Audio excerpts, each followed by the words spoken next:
महाराष्ट्रातील लाखो भावी शिक्षक दीपक केसरकर आज काय बोलणार, तशी एक गुड न्यूज ब्रेकिंग म्हणून देणार का, याकडे त्यांचं लक्ष लागलंय. दीपकजी, प्रश्न अर्थातच माझ्या लाखो तरुण मित्रमैत्रिणींच्या भवितव्याचा, भावी शिक्षकांच्या भवितव्याचा.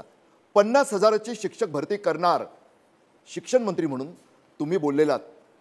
नेमकं काय झालंय? कधी होणार ती भरती? एक टप्पा झाल्याचं कळतंय. 100% मी माझ्या शब्दाला प्रामाणिक आहे. जेवढ्या प्रमाणामध्ये शिक्षक राखतात त्याच्या 80% आम्ही पहिल्या टप्प्यामध्ये जाहीर केलेले होते.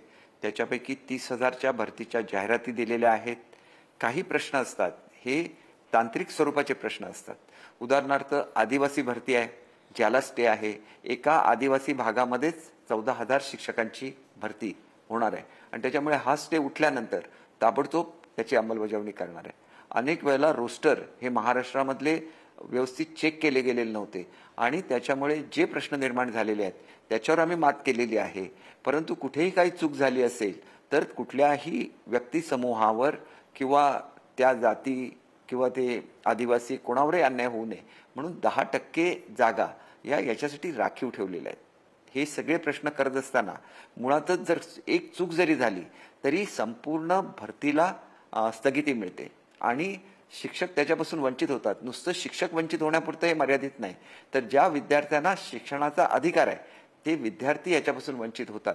आणि त्याच्यामुळे जे निर्णय आम्ही शिक्षकांच्या बाबतीत घेतले, गेल्या अनेक वर्षामध्ये अशा तऱ्हेचे निर्णय घेतले गेले नाहीत. शिक्षकांचे प्रश्न सोडवले पाहिजेत. याच्यासाठी खाजगी जवळजवळ 61,000 शिक्षकांना मूळ प्रवाहामध्ये, म्हणजे ज्याला आपण अनुदानित शाळांच्या आपण आणलं, केंद्रप्रमुखाच्या भरत्या केल्या, आपण शिक्षक सेवकांचे पगार वाढवले. एकंदरीतच येत्या वर्षामध्ये तुम्हाला कायापालट झालेला दिसेल. आणि जे काय आज म्हटलं जातं की शाळा बंद केल्या जाणार, अजिबात शाळा बंद केल्या जाणार नाही. ग्रामीण भागामधल्या उलट्या शाळांची संख्या वाढणार आहे. कारण अंगणवाडी आणि प्राथमिक शाळा या एकत्रित केल्या जाणार आहेत. याचा अर्थ स्पष्ट आहे की ज्या ठिकाणी अंगणवाडी आहे तिथं प्री प्रायमरी होणार आहे. मग ही प्री प्रायमरी जर होणार आहे तर मग प्रायमरी शाळा या तिथून दुसरीकडे स्थलांतरित होण्याचा प्रश्न उद्भवत नाही. फक्त क्वालिटी एज्युकेशन हे मुलांना द्यायला लागेल, कारण त्यांना जागतिक स्पर्धेमध्ये उतरायचं आहे. मी तुम्हाला मगाशी सांगितलं की 4 लाखांपेक्षा जास्त विद्यार्थ्यांना आपण परदेशामध्ये पाठवणार आहोत. नुसतं HCLने आमच्याशी करार केलेला आहे. 15,000 मुलांना थेट नोकऱ्या 12वी नंतर देण्याचा केलेला आहे. Tata institute of social sciences 10,000 मुलांना त्यांच्या 12वी पास झाल्यानंतर नोकऱ्या देणार आहेत. एक गोष्ट लक्षात घेतली पाहिजे, प्रत्येक मुलगा डॉक्टर, इंजिनियर बनू शकत नाही, चार्टर्ड अकाउंटंट बनू शकत नाही. त्यांनी आपलं कार्यक्षेत्र निवडलं पाहिजे, आपल्या जीवनामध्ये यशस्वी झालं पाहिजे आणि त्याच्यासाठी व्यावसायिक शिक्षण हे शालेय शिक्षणामध्ये येत आहे. आम्ही वेगवेगळ्या आंतरराष्ट्रीय भाषा या मुलांना शिकवण्याची व्यवस्था केलेली आहे. आणि नुसतं हे करून दाखवलं नाही, तर महाराष्ट्राने जर्मनीमधल्या बेडन व्युटनबर्ग बरोबर करार केला.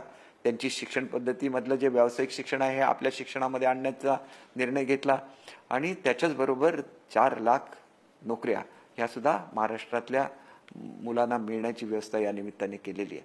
हे सगळं घडतंय कारण आम्हाला चिंता आमच्या मुलांची आहे, आमच्या युवकांची आहे. आणि म्हणून हे करणारं जे राज्य हे आपण एका देशापुरतं केलं का? आज आमचे skill development minister Mangal Prabhat Lodha आहेत, त्यांनी जवळजवळ प्रत्येक देशाचे, हे जे काय आम्ही एक एक्झाम्पल सेट केलं, प्रत्येक देशाशी हे मॅनपॉवरच्या बाबतली आपली MOUs होत आहेत, करार होत आहेत. आणि हे सगळ्या मागे एक प्रेरणा आहे ती मोदी साहेबांची आहे. आज ज्या प्रकारे भारतीयांना जगभरामध्ये किंमत मिळते, वेगवेगळे करार वेगवेगळ्या देशांशी झालेले आहेत, याचा थेट परिणाम हे गुंतवणूक तर येणारच, भारतामध्ये नोकऱ्या निर्माण होणारच, पण जगभरातली लोक हे एक तरुण देश म्हणून भारताकडे बघतायत. असा तरुण देश की ज्याच्यामधली मुलं ही सगळ्या प्रत्येकाचा आदर ठेवणारी मुलं आहेत, त्यांच्याकडे आवश्यक ते ज्ञान आहे आणि त्याच्यामुळे ही मुलं आमच्या देशाला अधिक मदत करू शकतील. ही भावना जगभरामध्ये निर्माण करण्याचं काम आदरणीय मोदी साहेबांनी केलं.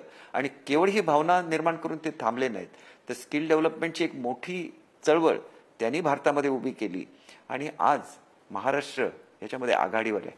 आणि त्याच्यामुळे मला असं वाटतं की कुठेतरी आपला देश ज्यावेळेला प्रगती करतोय त्यावेळेला सर्वांनी एकत्र येण्याची गरज आहे. राजकारणाचं राजकारण होत राहतं, परंतु राजकारणाच्या पलीकडे जाऊन आपल्या देशाचं कल्याण, कारण हे मर्यादित राहणार आहे का फक्त मॅनपॉवर पुढे? पुढच्या काळामध्ये अनेक देशांची फळांची हे असेल, त्यांना जे धान्य लागतं ते पुरवण्याची अशा अनेक जबाबदाऱ्या भारतावर येणार आहेत आणि त्याच्यामुळे त्याच्यामधलं आधुनिक तंत्रज्ञान विकसित केलं जात आहे.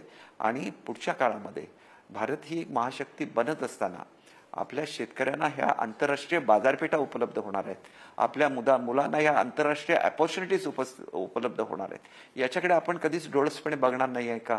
हा सुद्धा निश्चितपणे एक प्रश्न आहे. नक्कीच प्रश्न आहे तो केसरकरजी. तुम्ही म्हणालात भारत एक तरुण देश हो आहे ना, त्याच तरुणांविषयी तुम्ही शब्द दिलायच की 100% शिक्षक भरती करणारच, शब्द पाळणारच. परंतु असाच एक तरुण विदर्भातल्या मोर्शीतून जितेंद्र डाकोरे आपल्या कोकणात आला.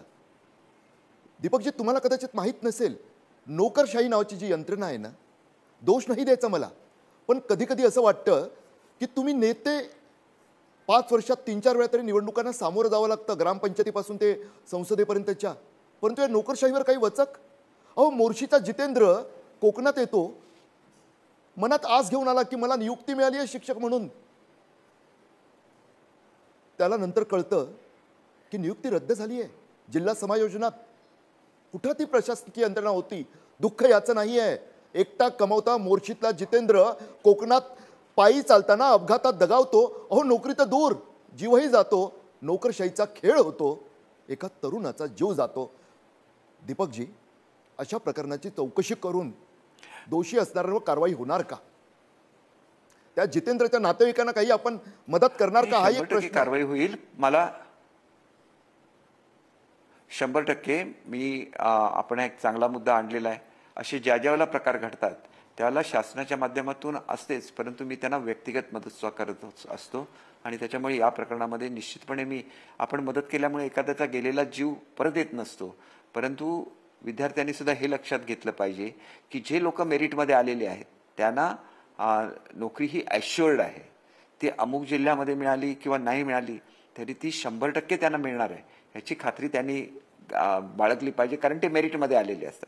जे मेरिटमध्ये आलेले असतात त्यांचं एकदा सिलेक्शन झाल्यानंतर त्यांना ती नोकरी देण्याची जबाबदारी ही आपल्यावर असते.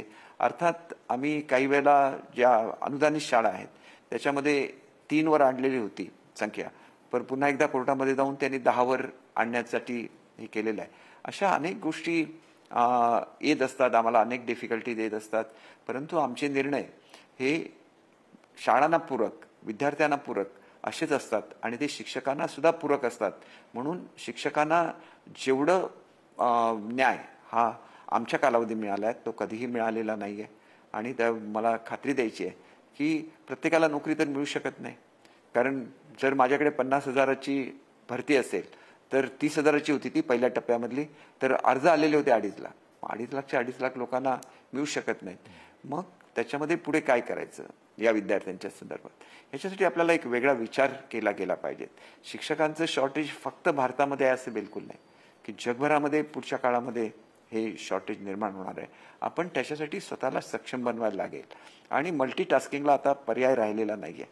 आणि त्याच्यामुळे मल्टीटास्किंग कसं करता येईल, आणि जरी आमच्या शाळांची संख्या आणि विद्यार्थ्यांच्या संख्येवर आमचे विद्यार्थी अवलंबून असले आणि आमच्या नोकऱ्या अवलंबून असल्या तरी मोठ्या प्रमाणामध्ये आपल्या शाळांची आणि विद्यार्थ्यांची संख्या कमी झाल्यामुळे जो परिणाम स्कूल एज्युकेशनवर होतोय आणि त्याच्यामुळे शिक्षकांची जी संख्या घटते, आम्ही पुढच्या 1 वर्षामध्ये जे वेगवेगळे उपक्रम राबवतोय त्याच्यामुळे मोठ्या प्रमाणामध्ये आपल्या शासकीय शाळांमधल्या विद्यार्थ्यांची संख्या वाढायला मदत होणार आहे.